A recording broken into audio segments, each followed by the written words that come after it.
All right, mates, it is late October 2025, and prediction markets are making a roaring comeback, this time on-chain. From Polymarket and Kalshi to Farcaster mini-apps like Ponder and Bracky, everyone is betting on what happens next, literally. But before we dive in, did you know 40% of you listening are not following us? Come on, guys, hit that follow button, collect our episodes on pods.media. Let's fucking go. Okay, let's unpack this. Um, Looking at the sources, prediction markets aren't exactly new, are they? I mean, they've chopped up before, often got shut down by regulators, or just kind of fizzled out technically. We've seen these cycles. Absolutely. Enthusiasm, then collapse. It's been a pattern. So now it's late 2025. They're back big time, on-chain. Incredible volume, loads of engagement. What's actually different? What's the fundamental shift here? What did they solve? Well, what's really fascinating, and the sources make this clear, is that it's not just the same old idea with blockchain tacked on. It's really about three things coalescing: community intelligence, Yeah. genuine crowdsourced forecasting, and social engagement, but with real stakes involved. Real stakes. Yeah. And if you boil it right down, the summary that hits it perfectly is betting has become building. Betting has become building. Okay, that flicks the script, doesn't it? Changes it from just, gambling to maybe a transparent way to find some kind of decentralized truth. Exactly. Thinking back to those historical failures, was it mainly regulation killing them off? Or was the tech itself, like high fees, slow settlements, was that the real blocker that stopped high-volume trading? It was definitely a mix, a pretty lethal one. Yeah. But yeah, the tech limitations were huge. You had the regulatory uncertainty, and you had all this friction just trying to make a trade. Right. What we're seeing now, this comeback, it's powered by a fusion that kind of solves that friction part. Hmm. You've got DeFi mechanics, real-time forecasting tools, and crucially, deep social media integration. The Web3 stack basically providing the pipes they never had before. Precisely. The infrastructure finally caught up to the idea. And the scale now is, well, it's impressive.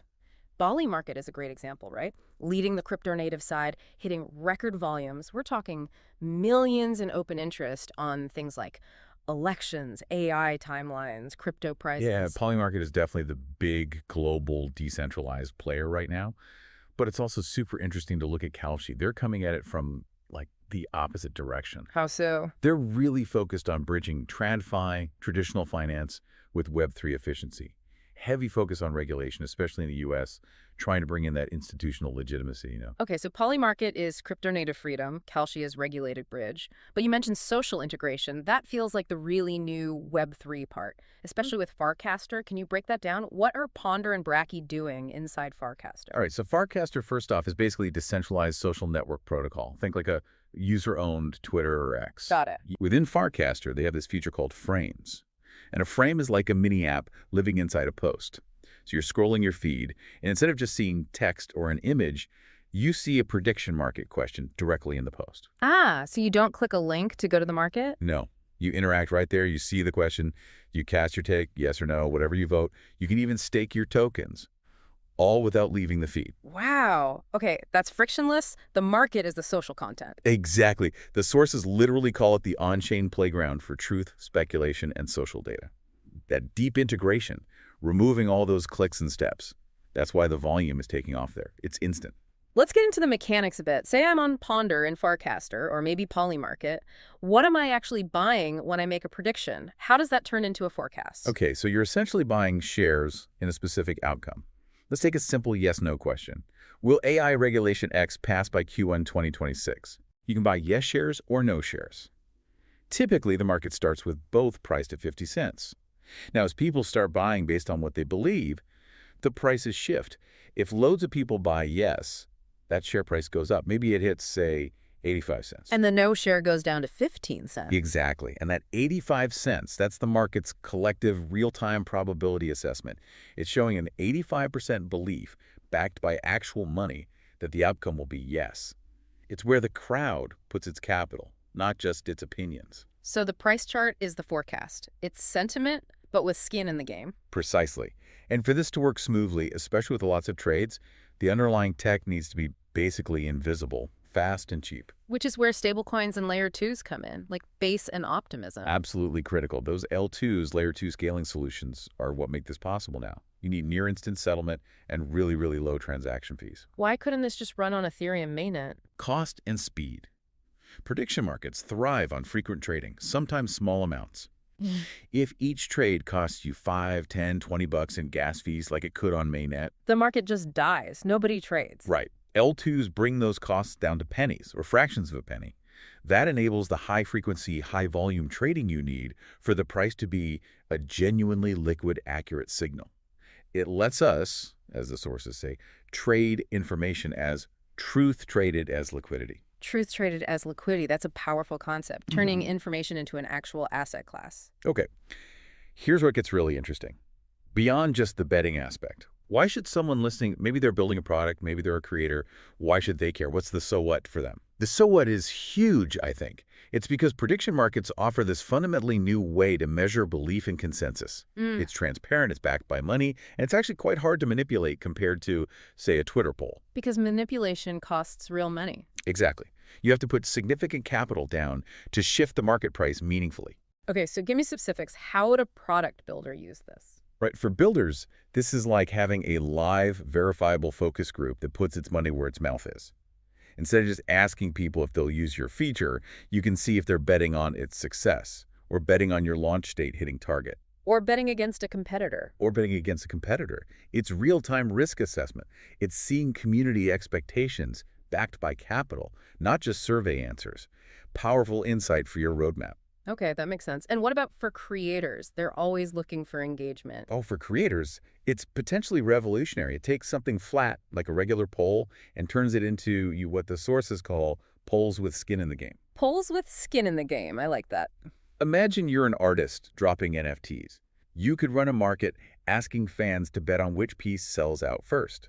It drives interaction, sure, but it also gives fans a tangible stake. It monetizes the conversation in a new way. It really leans into that idea of information as an asset class that boosts community engagement. And for bigger players, institutions. Well, for institutions needing reliable, forward-looking data, these markets could become a really valuable high-integrity feed. It's real-time sentiment, arguably less gameable than some traditional metrics, precisely because of that cost to manipulate. Okay, this whole shift from betting to building hinges on the tech working and the key players. Let's quickly recap who's driving this. Right, so you've got clear leaders emerging. Polymarket is kind of the global, crypto-native, let's make a market on anything leader, decentralized focus. Right. Then you have Kalshi, laser-focused on the U.S. regulatory side, trying to be that compliant bridge for Wall Street and institutions. Very different approaches. And the social side. That's where Ponder and Bracky come in, really pioneering this stuff inside Farcaster frames, proving that embedding markets directly into social feeds works and drives adoption. That's key. And are traditional players dipping their toes in? Yeah, we're seeing experiments like truthpredict from Truth Social, but honestly, the real engine underneath all this, the thing making it possible, is that L2 infrastructure, base, optimism. They provide the cheap, fast rails. Without them, this comeback just wouldn't be happening at this scale. It sounds almost inevitable, but let's take a critical look. The tech might work, but what are the big hurdles, the major roadblocks we should expect in the next, say, year or 18 months? Okay, yeah, this raises an important question. How do these things actually scale into the mainstream without hitting major walls? The biggest one seems obvious. Regulation, that regulatory limbo you mentioned. What does that actually mean day to day for these platforms? It means nobody really knows how to classify these things yet. Are they securities, so subject to SEC rules? Are they gambling, subject to gaming commissions? Or, and this is a tricky one, if the market is about politics or speech, is it protected free speech? And that uncertainty is dangerous for the platforms. Hugely. They don't know which rulebook to follow. And regulators can potentially come after them for being unregistered securities platforms or unlicensed gambling operations. We've seen that shut down markets before. It's a massive cloud hanging over them. So, legal ambiguity is number one. What about the tech itself, ensuring it's trustworthy? Technical integrity, absolutely crucial. If you're betting serious money, you have to trust that the outcome reported to settle the market is correct and tamper-proof. This relies heavily on oracles. Oracle's the things that bring real-world data onto the blockchain. Exactly. Decentralized oracle networks are supposed to provide that data securely. But if the oracle fails, gets manipulated, or just isn't accurate, the whole market falls apart. Trust collapses. So proving the robustness and security of that oracle layer is non-negotiable for handling high-value markets. And then there are ethical questions, right? Markets on sensitive topics. But beyond the morality, if this data is so valuable as a consensus signal, Won't big players, institutions, maybe even governments try to manipulate these markets to shape that signal? That's the million-dollar question, isn't it? And the honest answer is yes, they will probably try. Manipulation is always a risk. But you said it's harder here. It is significantly harder and more expensive than manipulating a poll or hashtag trend because you're pushing against real capital in a liquid market. But it's not impossible. The key is in the market design itself. The algorithms, the automated market makers, or AMMs, they need to be built to resist sudden manipulation attempts. And ultimately, it comes down to user trust. Users need to believe these are tools for insight, not just casinos ripe for manipulation by whales. Okay, so assuming they can navigate the regulations, prove the tech integrity, and build trust. Let's look forward again. Where do the sources see this going, especially within Web3 social? The big vision is that prediction markets become essentially the native engagement layer of Web3 social. Native engagement layer, meaning Meaning not just niche apps like Ponder on Farcaster, but deeply integrated everywhere.